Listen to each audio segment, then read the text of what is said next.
Hey, welcome to today's live. Today I am back on the topic, why do people get audited? This is video 2 in this series. And pretty much this, stems from, just, questions and getting a lot of recent inquiries about, people needing help, just because they've been audited and they're pretty much clueless on what to do. So if you have been audited before, send me a message, comment. I would love to hear about your experience. If you are completely new in business, then this is the best time for you to start, because you basically get to start on a clean slate. You pretty much can, start implementing some simple processes from now that, once your business start growing, then you will have those foundations in place. And if you have not, if you have never considered what documentation you need in the event of IRS audit and you are a growing business, then you can start with 2018 and going forward. And then let's just hope and pray that for the prior years the statute of limitation runs out, so by the time they're supposed to come around, then those years are far gone. So that's one way to think about it if you've already in business and you're basically not doing anything. But, to be honest, thank you guys for joining today. To be honest, a lot of people, think that it's so rare for people to be audited. And really it's not. When you're in the field and you've seen it happen, you've heard, other CPA stories of people that they've represented in audits. I've been audited before. I never thought that I would ever get audited. So it just sucks when it's your turn. That's all I have to say. It just sucks when it's your turn. But I think a lot of people believe that, there has to be like some big alarming thing wrong with that person's tax return or business return or something for them to get audited, and that's not the case. Nothing has to be wrong with their files. Nothing has to be wrong with their return. Why can't I see who is on today? I guess my technology is not working that well today. But anyways, nothing has to be wrong for you to get audited or anything. An audit is just an examination, as I have mentioned before. It's just them coming in and say, hey, I want to take a look at things, and for you to bring your documentation. The issue is a lot of people don't know what documentation to keep. You have a lot of people that, they may have, different receipts all over the place and so forth, but would your receipt pass an audit? Would you keep your deduction? So the big risk is you get audited, you're not able to provide sufficient information, then they remove your deduction, which results in you paying much more taxes. So you hope and pray and cry that, yes, these are business deductions, yes, these are business deduction, but if you're not able to provide sufficient evidence that, yes, they're business deduction, then those will get removed from your tax return and it will just trigger additional taxes.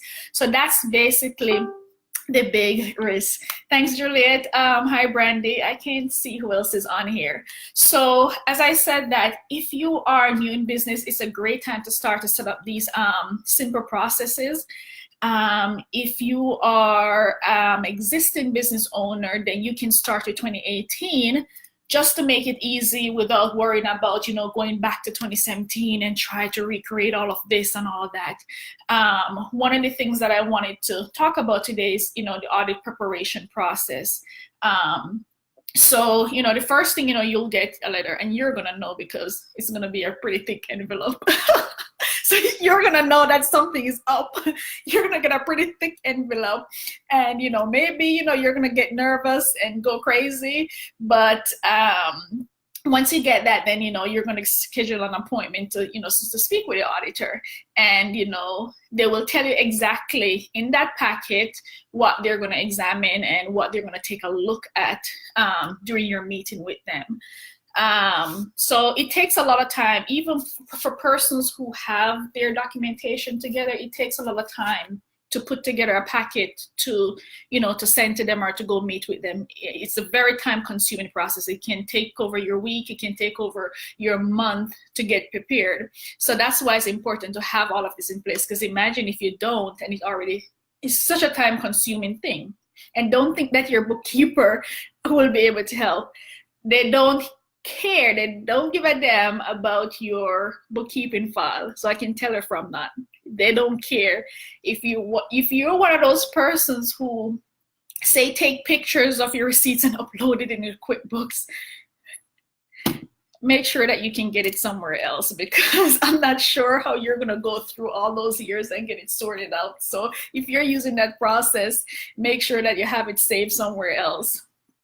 Because that's going to be pretty painful to try to go through QuickBooks and try to get a copy of those. So your bookkeeping file, they don't care about it. Your bank statement, they don't care about your bank statements. They want, cancels, checks, invoices, receipts for specifically for the type of expenses. So what I have to offer today basically is a free guide, and this basically compiles all of the information that you need and all the documentation that you need to have in place. So if you don't know what documents to keep to basically win an IRS audit, if you don't know what is required for each expenses, because each different expenses has a different requirement. So it's not really, oh, just keep my receipt. What's on your receipt? Are your receipts sufficient documentation? Do you know what to keep, for the different type of expenses that you have? So that's also extremely important. Also, how long are you keeping these documents? And the big part is, do you have a simple process in place? It's all about systems and processes for you to keep up with all these things. Do you have a simple process in place that once you start doing it, it's easy. It's a walk in the park. You can do it with your eyes closed. Your admin can do it. Anyone that works with you in your business can do it. And then you'll be able to pretty much, have exactly what you need to keep your deduction. So it basically goes into detail and to tell you what exactly you need without, no bunch of, with no I would say things that are like, there's no guessing. These are based on actual experience and what specifically you will need. I took a look at some high-risk items. What are some of those high-risk deductions that once your return gets pulled for an audit, you can guarantee that they're going to take a look at these items. So if you have any of those questions in mind, what do you keep? You don't have a process in place. What's for each expense item? Then this guide is for you. You can comment below this video, and I can provide you with a copy of this IRS guide, how to protect your business deduction in the event of an IRS audit. And if you've ever been audited before, comment, let me know, send me a message. I would love to hear about your experience. Did you cry after? How was the day before? Did they adjust your return? Did you owe anything? Yikes. So what was your experience? And if you're completely new in business, as I said, this is a great time for you to start. Thank you guys for your comment. I can't see the comments. My technology is not working today, as I said, but you can go ahead and comment below, and I will be able to send you this free guide. And I will see you in the next live. So I will continue to provide some more information on, what to do to protect your business from IRS audit. And as I said, the big risk is you losing your deduction. You don't want to take those deductions and lose them 2 years later and then get hammered over the head with all of these taxes that you have to pay. It's not pretty. I've seen it happen to a lot of business owners, and it's just not, it's not a good day. But anyways, have a good evening, and I will follow up on all your comments. Thank you.